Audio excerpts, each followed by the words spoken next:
मैं प्रवक्ता गौरव कुमार मित्तल, विद्युत अभियांत्रिकी, जीपीसी करौली। आज हम ओम के नियम के बारे में पढ़ेंगे। सबसे पहले ये देखेंगे कि ओम का नियम होता क्या है। उसके बाद में देखेंगे कि ओम का नियम कहाँ पर अप्लाई किया जा सकता है। तो सबसे पहले अपन देखेंगे अपनी किताब, अपनी फ़ोटोकॉपी में सबसे पहले ध्यान से पढ़ेंगे कि क्या लिखा हुआ है ओम का नियम। फिर उसके बाद अपन समझेंगे कि ओम का नियम होता क्या है। तो वैज्ञानिक ओम का नियम, ओम्स लॉ। ओम का नियम। वैज्ञानिक ओम ने किसी धारावाही परिपथ में वैज्ञानिक ओम ने किसी धारावाही परिपथ में, मतलब कोई बंद परिपथ है जिसमें वैज्ञानिक ओम ने क्या किया है, धारावाही परिपथ में उपस्थित प्रतिरोध आर प्रतिरोध के सिरों के मध्य उत्पन्न विभवांतर बी तथा प्रतिरोध में प्रवाहित धारा आई के मध्य एक संबंध स्थापित किया जिसे ओम का नियम कहा जाता है। वैज्ञानिक ओम ने क्या किया है, एक आर प्रतिरोध लगा दी सर्किट में और उसको एक बैटरी से जोड़ दिया। बैटरी जिसका वोल्टेज बी और उसमें प्रवाहित उसको कनेक्ट कर दिया, दोनों सिरों को आर प्रतिरोध के दोनों सिरों को कनेक्ट कर दिया और प्रतिरोध के दोनों सिरों के मध्य जो विभवांतर बी उत्पन्न हुआ, तो प्रतिरोध के सिरों के दोनों के मध्य उत्पन्न विभवांतर बी उत्पन्न हुआ, उत्पन्न बी विभवांतर बी और आई के मध्य एक संबंध स्थापित किया जिसे ओम का नियम कहा जाता है। बात क्लियर है।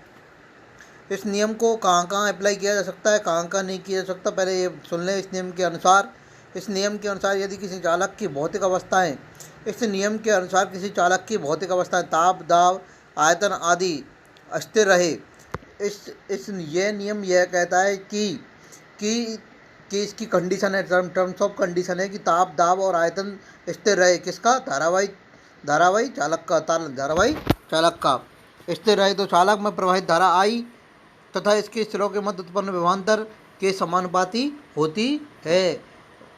क्या कंडीशन कही है? कंडीशन कही है कि ताप, दाब, आयतन स्थिर रहें तथा उसमें प्रवाहित धारा आई का मान उस जो धारावाही चालक है, उस प्रतिरोध है, उसके मध्य जो विभवांतर भी उत्पन्न हुआ है उसके समानुपाती होता है। नीचे की लाइन में लिखा हुआ आई समानुपाती बी, जो ये जो साइन लिखा हुआ है ये समानुपाती का साइन होता है। समानुपाती का साइन होता है आई समानुपाती बी। तो आई इक्वल टू, जो समानुपाती के साइन को जब आप हटाएंगे तो आई इक्वल टू 1/r या फिर B equal to I R, या B equal to I R. I equal to 1/r into B, तो बी अपॉन आर, आर को उल्टा कर उधर की तरफ ले जाएंगे तो क्या आ जाएगा? B equal to I R. बात क्लियर है। ओम का नियम समझ में आया। ओम का नियम शुरू से फिर दोबारा से पढ़ेंगे कि क्या कहता है ओम का नियम। वैज्ञानिक ओम ने किसी धारावाही परिपथ में उपस्थित प्रतिरोध आर प्रतिरोध के सिरों के मध्य उत्पन्न विभवांतर बी तथा प्रतिरोध में प्रवाहित धारा आई के मध्य एक संबंध स्थापित किया जिसे ओम का नियम कहा जाता है। इस नियम के अनुसार किसी चालक की ताप भौतिक अवस्था कौन कौन सी? ताप, दाब और आयतन स्थिर रहे। P V T pressure, volume और टी टेम्परेचर, ताप, दाब स्थिर रहे।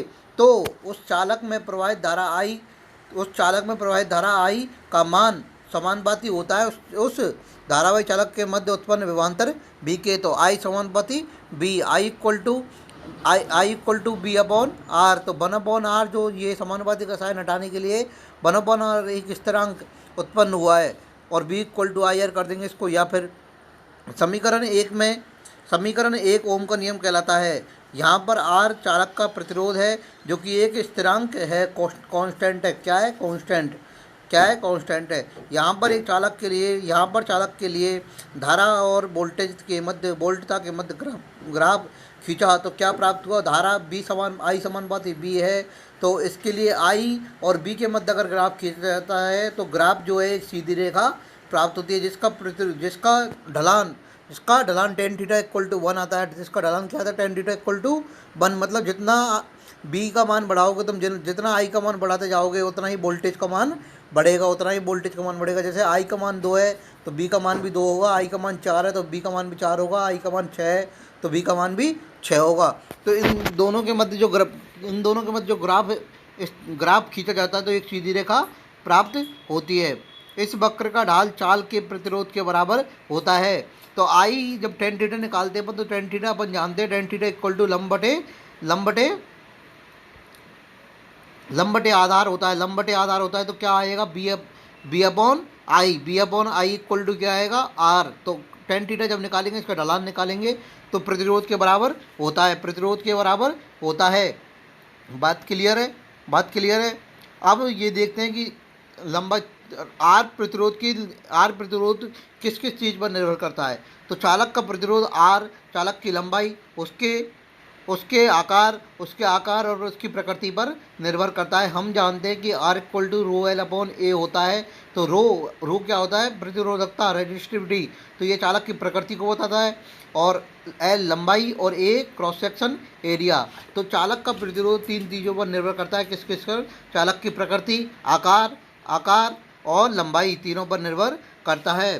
तो अब तीन चीज़ें कैसे देखेंगे, अगर तार का क्रॉस सेक्शन एरिया है, पतले तार का प्रतिरोध ज़्यादा होगा या मोटे तार का, अपन से पूछ लिया जाए कि पतले तार का प्रतिरोध ज़्यादा होगा या मोटे तार का प्रतिरोध ज़्यादा होगा, तो इसके लिए अपन ये बताएंगे कि प्रतिरोध जो पतला तार है उसका प्रतिरोध ज़्यादा होगा और मोटे तार का प्रतिरोध कम होगा, क्योंकि क्रॉस सेक्शन एरिया जो है पतले तार का कम है और मोटे तार का क्रॉस सेक्शन एरिया ज़्यादा है। बात क्लियर। और अगर लंबाई के लिए पूछ लिया जाए कि जिस तार की लंबाई ज़्यादा है और एक तार की लंबाई कम है, तो जिसकी कम लंबाई है उसका प्रतिरोध कम होगा, जिसकी लंबाई ज़्यादा है उसका प्रतिरोध ज़्यादा होगा। यह है, अपन यहाँ से सीखेंगे। बात क्लियर है क्या। चालक, ओम का नियम कहाँ अप्लाई किया जाता है। ओम का नियम, ओमिक एंड अनोमिक चालक, दो तरीके के चालक होते हैं, ओमिक और अनोमिक चालक। दो तरीके के चालक कौन कौन से होते हैं, ओमिक और अनोमिक चालक। पहले अपन उसको पहले वाली चीज़ को ही देख लेते हैं एक बार। अपन ने बाई एक्सिस पर आई धारा का मान लिया है और बी एक्सिस पर वोल्टता का मान लिया है। जितना वोल्टता का मान बढ़ेगा उतना धारा आई का मान बढ़ता जाएगा, और बी और आई के मध्य जो ग्राफ है एक सीधी रेखा प्राप्त होती है। सीधी रेखा प्राप्त होती है, बी और आई के मध्य अगर सीधी रेखा प्राप्त हो रही है तो वह चालक ओम के नियम का पालन करेगा। अब अपन देखेंगे कि ओमिक और ओमिक और नॉन ओमिक कंडक्टर जो होते हैं वो कैसे होते हैं, तो कौन पालन करेगा और कौन पालन नहीं करेगा। बेचालक पदार्थ जो ओम के नियम का पालन करते हैं, अर्थात जिनके लिए यदि वोल्टता व धारा के मध्य ग्राफ खींचा जाए एक सीधी रेखा प्राप्त होती है, तो ऐसे चालक ओम के नियम का पालन करते हैं। ऐसे पदार्थ कौन कौन से, तांबा और लोहा। वे चालक जो ओम के नियम का पालन करते हैं, अर्थात बी और आई के मध्य जो ग्राफ खींचा जाए तो एक सीधी रेखा प्राप्त होती है। जैसे पदार्थ कौन कौन से, तांबा और लोहा। इन चालक पदार्थों को ओमिक चालक पदार्थ कहते हैं। ऐसे चालक पदार्थों को ओमिक चालक पदार्थ कहते हैं। चालक पदार्थ कौन कौन से, ओमिक और अनोमिक। ओमिक चालक पदार्थ वे हैं जो बी और आई के मध्य ग्राफ खींचा जाए तो एक सीधी रेखा प्राप्त होती है। ऐसे चालक पदार्थ कौन कौन से कहलाते हैं, ओमिक चालक पदार्थ।